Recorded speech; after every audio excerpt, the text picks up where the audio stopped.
Hey guys, welcome back to my channel. I hope you're well. Today I'm gonna show you how fix image thumbnail preview not showing in Windows 10.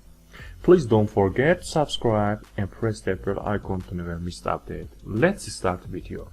First of all,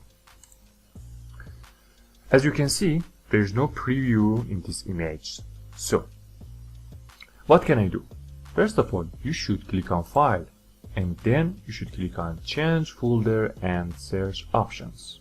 Double click on that, and after that you should select View, and then you should uncheck this option. Uncheck Always Show Icons and Never Thumbnails. Apply. Okay, as you can see, this is the problem solved, and you can use that. Thanks for watching this small video. Please don't forget to subscribe and press that bell icon to never miss the update. Take care, see you later, bye.